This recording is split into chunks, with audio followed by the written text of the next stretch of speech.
J'ai fait une déprime, pas une dépression parce que le mot est un peu fort, mais je me suis rendu à un moment où je pouvais plus m'entraîner parce que j'étais blessé, j'avais laissé tomber tous mes projets, même la chaîne YouTube, hein, pourtant la vidéo avait explosé, explosé à mon échelle, j'avais même Tisma qui m'a mis un commentaire. Je devais travailler pour les cours alors que j'aimais pas ça et c'est pas ça que je voulais faire profondément. Et après je reviens dans une routine de déprime, je l'appelle comme ça parce que ça m'arrive plusieurs fois par an où ça recommence. Un jour je joue à FIFA, je fais mine de travailler, je joue toute la journée et ça me casse les couilles. Mais après, j'ai sorti la tête de l'eau quand j'ai vu cette vidéo.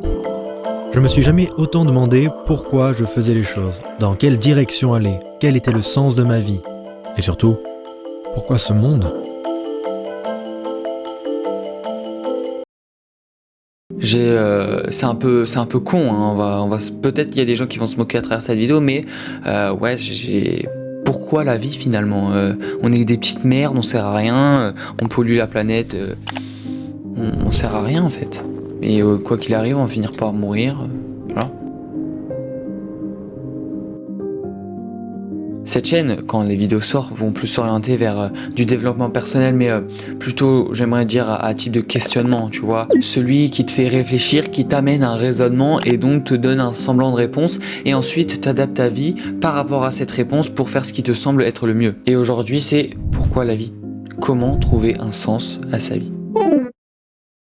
Ok les gars, je me sens rincé, j'ai pas de force. Mais bon, au moins ça permettra de mesurer le max en temps de merde. Voilà. Donc les gars, ça part pour l'échauffement et ensuite on va faire séance traction de 1 heure. On va faire première séance max, 5 minutes de repos. Et à partir de là, on va faire un EMOM de 1 heure je crois. Ouais, je suis un fou.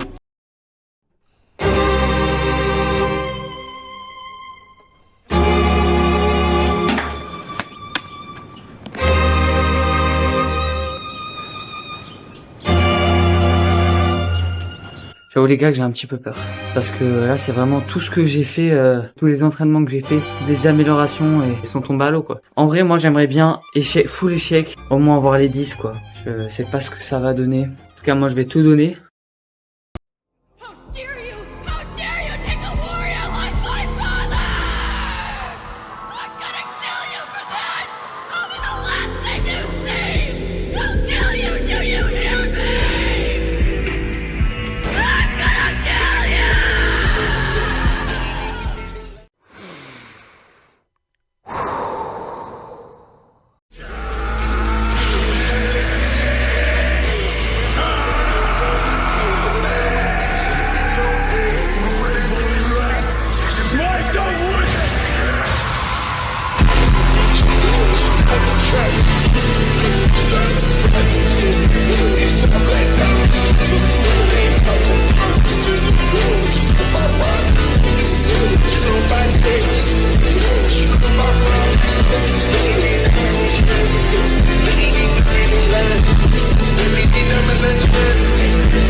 Autant pour moi on est à 13 mais on voit que la difficulté à 9 directement on voit la rep elle prend beaucoup plus de temps. Bon alors j'ai pas tant de perdu que ça hein, parce que 13 ça va. La dernière fois que j'avais compté c'était à 15 ou c'était 15 ou 16 et c'était avant mon cycle de force et tout ça. Je suis à 14 et j'ai perdu 7 mois, 6 mois quelque chose comme ça. Après forcément je les ai pas perdus parce que quand on perd de la force c'est beaucoup plus rapide à la récupérer que de la construire, ça c'est sûr, mais je vais pas prendre 6 mois à la récupérer mais je vais pas prendre 1 semaine non plus. Le street c'est pas un truc où je dois le perfect en 3 ans quoi. C'est là j'ai toute ma vie pour faire du street donc Depuis le fondement de notre existence, Dieu était omniprésent. On vit pour les dieux en quelque sorte, donc la question de pourquoi la vie ne se pose pas. Certaines avancées nous ont amenés à nous détacher un peu de Dieu pour créer un monde plus laïque, un monde pour que tous soient heureux, peu importe la culture. Mais ils se disaient, pourquoi être heureux vu que c'est pas la vraie vie? Retour à la question. Mais à cette époque-là, quand ils se posent la question, ils sont pas éduqués. Et donc, on fait confiance à ceux qu'ils sont. L'Église, elle, qui maintient la hiérarchisation, car c'est la volonté de Dieu. C'est pas la vraie volonté de Dieu, mais c'est par rapport à leur point de vue. Les temps modernes sont devenus guerre mondiale et guerre froide, avec le désespoir.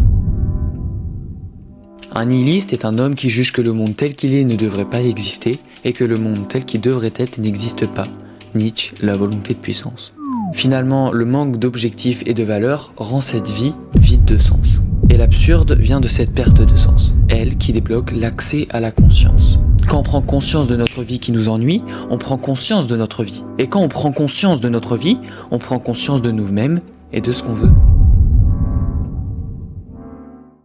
Donc là les gars, j'ai décidé de partir sur un ordre de figures que je vais apprendre pour recommencer en douceur tel un vrai débutant parce que finalement je suis redevenu un débutant hein. Bon certes j'ai 4 abstractions mais c'est pas ouf, c'est pas ouf quand même. Donc les gars, pour la première figure, la figure la plus basique et qui va nous servir dans le futur pour avoir l'une de mes figures préférées, la handstand push-ups à 90 degrés, incroyable. Donc première figure, le handstand. Sans oublier que dans le handstand, il y a tenir le handstand, mais il y a aussi la presse, c'est-à-dire la montée en force. Ensuite, on part avec le muscle up clean form. Ensuite, une figure que je déteste et que j'ai dit dans la vidéo tier list que je n'aurai jamais, mais en même temps, je me dis que c'est une figure très intéressante du point de vue de la mobilité et en même temps du point de vue d'un travail des épaules avant de commencer à la planche. Donc, je me dis que c'est quand même cool et puis c'est une figure simple, c'est toujours une figure cool à avoir. La figure que je veux, et donc pour toutes les figures incroyables que je veux, je vais mettre un petit cœur. Petit point, c'est pas forcément rangé dans l'ordre de difficulté, mais en même temps par rapport à ce que je veux. Voilà. Donc je pense que jusque là, on sera sur 1 an. Dites-moi ce que vous en pensez dans les commentaires. Là, on sera sur 2 ans, on sera sur 4 ans là. Donc voilà, on a l'ordre des figures dans lesquelles je vais les apprendre et bon bah, maintenant il n'y a plus qu'à retrouver son niveau d'antan.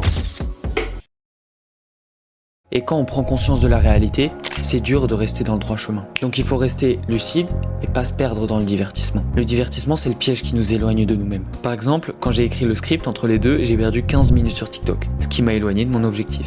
L'esprit qui cherche à comprendre la réalité ne peut s'estimer satisfait que s'il la réduit en termes de pensée. Le problème finalement, c'est de vouloir la vie telle qu'on la veut. Vivre dans le futur car on attend pour changer notre présent, ou vivre dans le passé qui aurait pu changer notre présent. Ce qui est absurde dans ce cas-là, c'est plutôt la rationalité de l'humain à chercher une raison dans ce qui n'en a pas.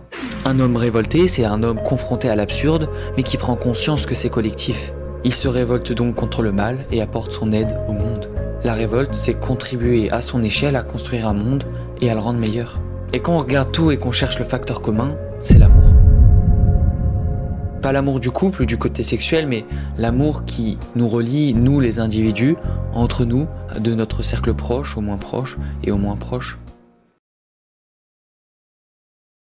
On est le 29 janvier, donc on va se fixer aujourd'hui les objectifs pour février. Alors j'aimerais bien qu'en février, il y ait 2 vidéos YouTube qui sortent. Je vais essayer une toutes les 2 semaines. Au niveau sportif, le handstand, je veux le débloquer et être sur une bonne voie pour le handstand press.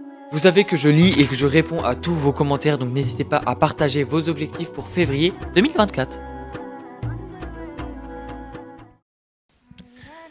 Et donc, l'homme révolté qui donne de l'amour, c'est finalement le don de soi.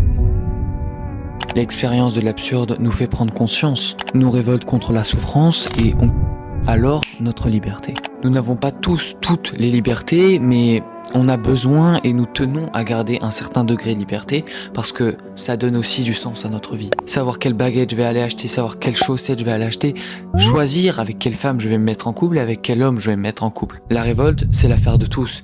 Et je fais partie de cette humanité en tant qu'homme. Maintenant, j'ai ma liberté, à un certain degré du moins. J'ai ma conscience, ma vie est donc moins lourde. Mais qu'est-ce que je vais faire maintenant ? Je vais faire le don de moi, aller aider les gens qui sont écrasés par leur vie, à commencer par le cercle le plus proche, notre famille, nos amis, etc. Et donc, comment trouver le sens de sa vie? La conclusion, avec toutes les vidéos et ressources que j'ai pu regarder, donc je me suis extrêmement inspiré parce que finalement on fait que ça, hein. On n'est pas les seuls à se poser les questions, il y a des milliers de philosophes, de personnes qui ont réfléchi bien avant nous, hein. Finalement c'est la question probablement que tout le monde s'est déjà posé un jour. Donc la seule question à peu près que vous devez vous poser et creuser la réponse en profondeur, qu'est-ce que je veux donner au monde? Comment je peux me rendre utile à moi-même, mais aussi aux autres? Et qu'est-ce qui me permet de me mettre en joie, de développer ma joie et d'apporter cette joie dans le monde?